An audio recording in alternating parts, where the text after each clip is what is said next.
Today we have a guest from Mayo Clinic. It's Mr. Joe Grande, and I'm glad to say hello and welcome.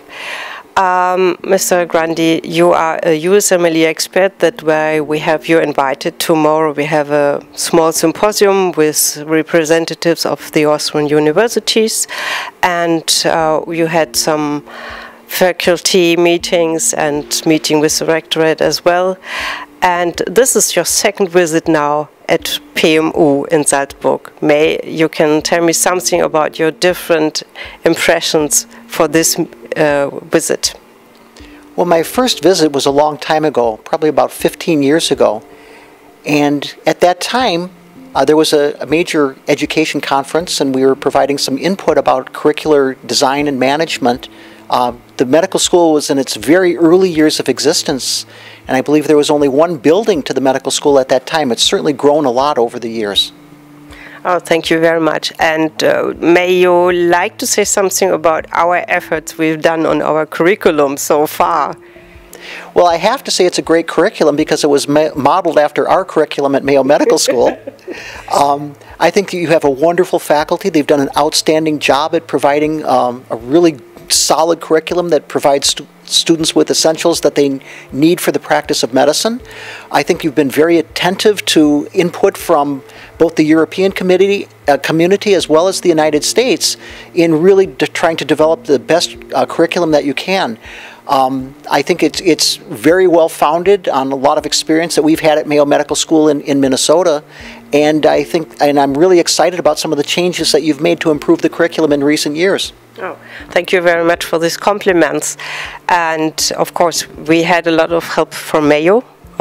This is obvious, and we still are very oriented not only on the Mayo system, not only on the US system, but one of our cornerstones in our curriculum and for attracting students, for instance, is to pass the USMLE first step during the studies.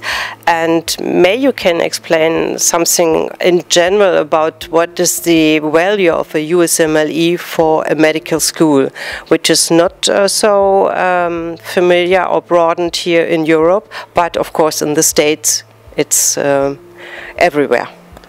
Certainly. So the USMLE, the National Board, the STEP exams, were originally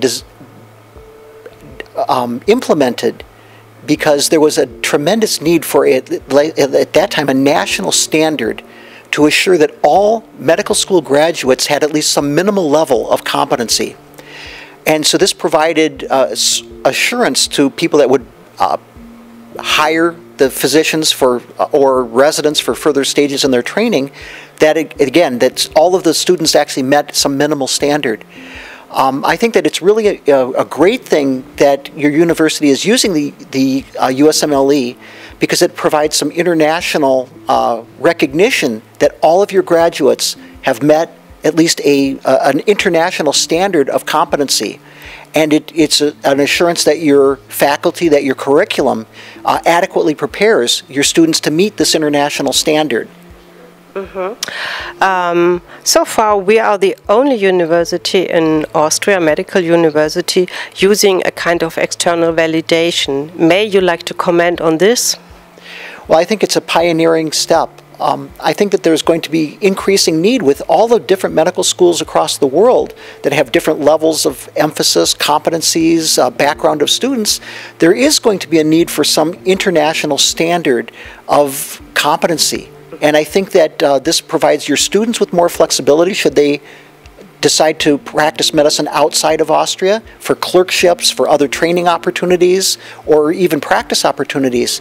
So I think that there's still a tremendous need worldwide for the public to be assured that physicians have met some minimal competency levels. And the USMLE is a very good example of an examination or a sequence of examinations that helps to assure that students have met this minimal standard. Of course, your medical school also does far more than the USMLE in ensuring that your physicians are competent. And your entire curriculum and how your communication skills, all the things that are not assessed by multiple choice examinations are very well covered by your curriculum. So in combination, you have assurance that the students have met your internal standards, but in addition to that, they've met an external metric, I think really provides extra value for the medical school compared to those that don't do this. Okay, thank you very much for this statement. And what is in advance for you? What are the next hours in Salzburg? You spend only 2 days or 2.5 days. Are some specialities you're on to meet or to see? I just want to learn all I can about the city, about the culture, about the university, about the curriculum, which I'm passionate about. So that's what I'll be spending my time on. Thank you very much.